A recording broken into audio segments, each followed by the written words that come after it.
I've got something behind my back. Are you ready? Bam! Right here. It is my food on the go because these days I'm so busy, and a lot of people are quite busy these days. So because they're busy, they can't really have a proper meal. I know it happens to me all the time where I have to skip breakfast. So there are these types of meals that came about, and they come in several forms. You can get them in shake form. You can get them like what I showed you in porridge form, in soup form. They also come in little bar form. Sometimes it has chocolate on top. So good. And because it's kind of a meal on the go, they're fortified with vitamins and minerals that you need for that day. So it's kind of like you're getting a full meal without really getting a full meal. So what type of meals do you think I'm talking about? Meal replacements were developed for people wanting a proper nutrition on the go because they either lack the time or resources to prepare a good meal. People use them because of health issues or diets, and also randomly. Either way, you should use them with caution and in moderate amounts. I personally understand where this whole hype comes from, but I disagree that one day we will live depending only on meal replacements. Speaking from a medical point of view, we people weren't built that way. We, our inner organs and muscles need fresh food to stay healthy, even if those meal replacements claim to have a perfect nutrition.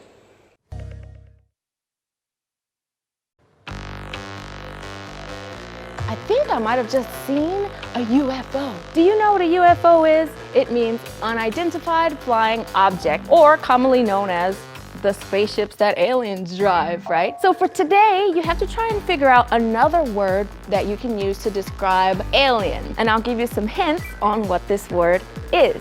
So this word is made up of several words, one of them meaning above and beyond.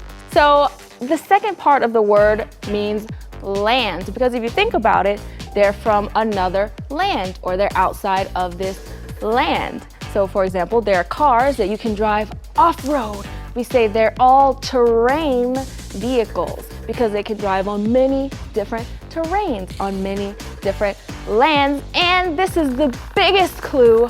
There's a famous movie, and I'll reenact the scene for you. E.T.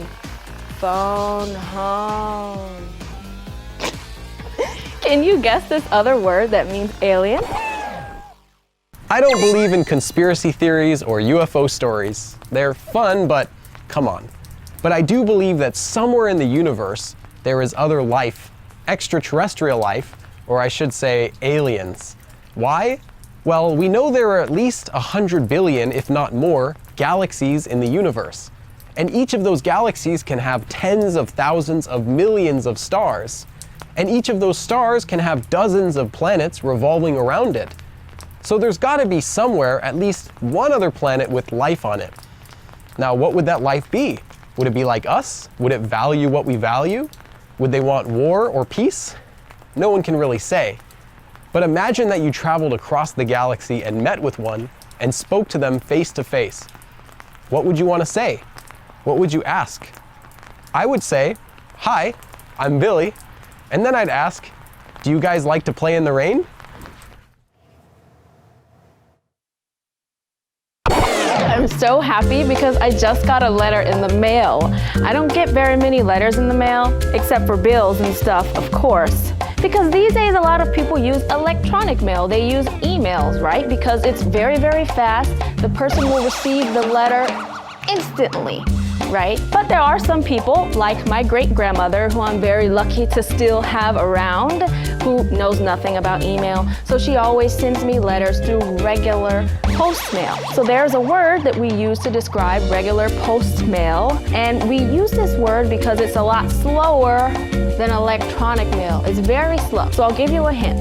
One of the words has to deal with a very slow animal. And I'm not talking about an animal who lives in the trees. So that should be a very big hint to you. So a slow animal to describe a type of mail. What type of mail do you think I'm talking about? So I actually think that letter writing will die out. I don't want it to, but I feel like less and less people are actually writing physical letters to each other, which I think is a pity because who doesn't like to get a letter in the mail? I do think they should still keep teaching it, however.